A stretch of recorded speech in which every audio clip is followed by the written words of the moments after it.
3 കണ്ണുകൾ, ചില ഹദീസുകൾ 2 കണ്ണുകൾ, ചിലതിൽ ഒന്നുകൂടി വന്നിട്ടുണ്ട്. ആ കണ്ണുകളെ നരകം സ്പർശിക്കുകയില്ല. ഒന്നെന്താണ്? ഐനുൻ ബക്കത് മിൻ ഖശിയത്തില്ലാ, അള്ളാഹുവിനെ പേടിച്ചുകൊണ്ട് കരഞ്ഞ കണ്ണുകൾ. പിന്നെ എന്താണ്? അള്ളാഹു ഹറാമാക്കിയ കാര്യങ്ങളിൽ നിന്ന് താഴ്ത്തിയ കണ്ണുകൾ, അത് നരകം സ്പർശിക്കുകയില്ല.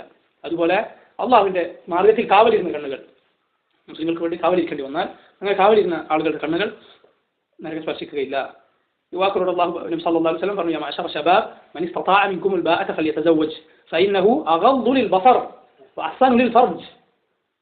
യുവാക്കളെ നിങ്ങൾ വിവാഹം ചെയ്യുക. മൻ ഇസ്തതാഅ മിൻകുമുൽ ബാഅത്ത് എത്തിയ ആളുകൾ. ബാഅത്ത് എന്ന് പറഞ്ഞാൽ നമ്മുടെ നാട്ടിലെ ചില ആളുകൾക്ക് വിചാരിച്ചുള്ളത് ഒരു 5 ശമ്പളം കിട്ടാനുള്ളതാണ്. അത് എന്താണ്? ഒരു ശാരീരിക ശേഷി എത്താന്നുള്ളതാണ്. ഒരാൾക്ക് ശാരീരികമായി ഉള്ള ശേഷി എത്തുക എന്നുള്ളതാണ് ബാഅത്തിന്റെ ഉദ്ദേശം. അതുകൊണ്ടാണ് റസൂലുള്ളാഹി സ്വല്ലല്ലാഹു അലൈഹി വസല്ലം ഒരു ഖാതമ മിൻ ഹദീദ്, ഇരുമ്പിന്റെ മോതിരം പോലും മഹറില്ലാത്ത ആളോട് റസൂലുള്ള പോയി എന്താണ് ബാഅത്ത് എത്തിയിട്ടുവാന്ന് പറഞ്ഞ് തിരിച്ചാച്ചോ? ഇല്ല. ബാഅത്ത് എത്തിയാൽ കല്യാണം കഴിക്കാൻ പാടുള്ളൂ. പോയി ബാഅത്ത് ഉണ്ടാക്കിയിട്ടുവാന്ന് പറഞ്ഞോ? ഇല്ല. റസൂലുള്ള മഹർ വീട്ടിൽ പോയി നോക്കാൻ പറ്റില്ല. എന്തെങ്കിലും കൊടുക്കാണ്ടോ? ഒന്നുമില്ല. അള്ളാഹുവിന്റെ റസൂൽ എന്തെങ്കിലും ഉണ്ടോ നോക്ക്? ഒന്നുമില്ല. വലു ഖാതമ മിൻ ഹദീദ്, ഇരുമ്പിന്റെ ഒരു മോതിരെങ്കിലും അതുമില്ലാത്ത സാധുവായ സഹാബി റളിയല്ലാഹു അൻഹു. പക്ഷേ നബി സല്ലല്ലാഹു അലൈഹി വസല്ലം പറഞ്ഞു, എന്താ ഖുർആൻ അറിയില്ലേ? അത് പഠിപ്പിച്ചു കൊടുക്കൽ. അത് മഹറാക്കിയിട്ട് വിവാഹം നബി സല്ലല്ലാഹു അലൈഹി വസല്ലം ചെയ്തു കൊടുത്തു. എന്താണത്? നമുക്ക് അതിന് എന്താണ് മനസ്സിലാകുന്നത്? ബാഅത്ത് എന്ന് പറഞ്ഞാൽ അതൊന്നുമല്ല. അള്ളാഹു സുബ്ഹാനഹു വ തആല പറഞ്ഞിട്ടുള്ളത് അവർ ദരിദ്രരാണെങ്കിൽ അള്ളാഹു അവർക്ക് അവരുടെ ഫضل നിന്ന് സമ്പന്നത കൊടുക്കും എന്നാണ്.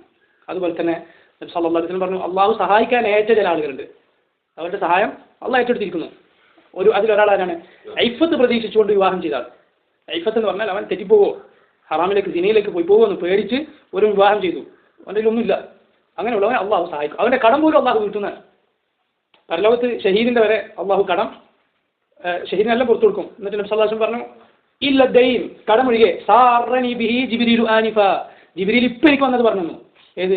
ഷഹീദിനെല്ലാം പുറത്തു കൊടുക്കുന്നല്ല, കടമൊഴികെന്ന് കൂടി പറയാം എന്ന് നബി സല്ലല്ലാഹു അലൈഹി വസല്ലം പറയാം. പക്ഷെ അതുപോലും ഇയാൾക്ക് അള്ളാഹു വീട്ടി കൊടുക്കുന്നതാണ് ഇയാളുടെ കടം. ആരുടെ?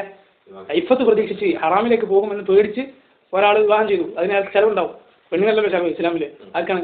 യഥാർത്ഥത്തിൽ ഇവനാണ് ചെലവ്. അവൻ ആ ചെലവ് ഒരാൾക്ക് കടം വാങ്ങി കൊടുക്കാനുള്ള ഉദ്ദേശത്തിലാണ്. അള്ളാഹു അവൻ്റെ കടം വീട്ടുന്നതാണ്. അവന് യാദൃശ്ചികമായി കൊടുക്കാൻ പറ്റാതെ അയാൾ മരിച്ചു പോയാൽ അള്ളാഹു ഇവനെ സഹായിക്കും. അള്ളാഹു അവൻ്റെ കടം പരലോകത്ത് കിട്ടും. അത്രയും പ്രാധാന്യമുള്ള കാര്യം. കാരണം അയാൾ ഐഫത്ത് പ്രതീക്ഷിച്ചിട്ടാണ് വിവാഹം ചെയ്തിട്ടുള്ളത്. ഫൈനഹു അഗദ്ദു ലിൽബസർ, വിവാഹം എന്നത് കണ്ണുകൾ താഴ്ത്താൻ സഹായിക്കും. വഅഹ്സനു ലിൽഫർജ്, ഗുഹ്യാവയവം സംരക്ഷിക്കാൻ സഹായിക്കും, കാത്തു സൂക്ഷിക്കാൻ സഹായിക്കും.